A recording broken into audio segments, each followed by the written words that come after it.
ಅದರ ಪರವಾಗಿ ಏನು ಮಾತಾಡ್ತಾ ಇದ್ದಾರಪ್ಪ ಅಂತಂದ್ರೆ ನಮ್ಮ ರಾಜ್ಯ ಸರ್ಕಾರದ ಪರ ಹಾಜರಿದ್ದ advocate general K Shashikiran Shetty ಅವರು ವಾದ ಮಾಡ್ತಾರೆ. ಶಿವರುವಾಗೆ ಪ್ರತಾಪ್ ಸಿಂಹ ಸಂಸದರಾಗಿದ್ದಾಗ ಸಾಹಿತಿ ಕೆ ಎಸ್ ನಿಸಾರ್ ಅಹಮದರನ್ನು ಆಹ್ವಾನಿಸಿ ಅವರಿಂದ ದಸರಾ ಉದ್ಘಾಟನೆ ಮಾಡಿಸಲಾಗಿತ್ತು. ಆಗ ಪ್ರತಾಪ್ ಸಿಂಹ ಆಕ್ಷೇಪ ವ್ಯಕ್ತ ಮಾಡಿರಲಿಲ್ಲ.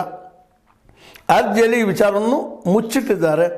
ಲೇಖಕಿಯೊಬ್ಬರನ್ನು ಹಿಂದೂ ವಿರೋಧಿ ಎನ್ನುವುದು ಸರಿಯಲ್ಲ.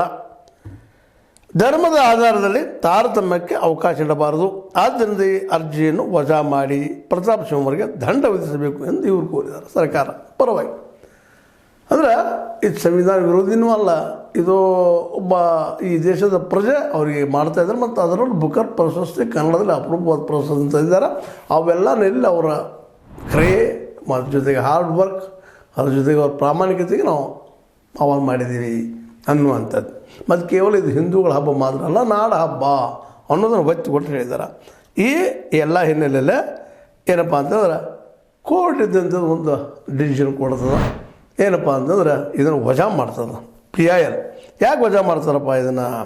ಕಾರ್ಯಕ್ರಮದಲ್ಲಿ ಅನ್ಯ ಧರ್ಮದ ವ್ಯಕ್ತಿ ಭಾಗಿಯಾಗಿರುವುದರಿಂದ ಅರ್ಜಿದಾರರ ಕಾನೂನಾತ್ಮಕ ಅಥವಾ ಸಂವಿಧಾನಾತ್ಮಕ ಹಕ್ಕುಗಳ ಉಲ್ಲಂಘನೆಯಾಗಿದೆ ಎಂಬುದಕ್ಕೆ ಯಾವುದೇ ಆಧಾರವಿಲ್ಲ.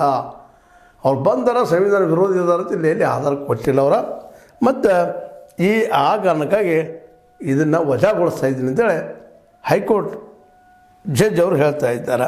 ಮುಂದೆ ಜೊತೆಗೆ ಸರ್ಕಾರ ತೀರ್ಮಾನ ಸಂವಿಧಾನಿಕ ಮೌಲ್ಯಗಳಿಗೆ ವಿರುದ್ಧವಾಗಿದೆ ಎಂಬುದನ್ನು ಸಾಬೀತುಪಡಿಸುವಲ್ಲಿ ಅರ್ಜಿದಾರರು ವಿಫಲರಾಗಿದ್ದಾರೆ.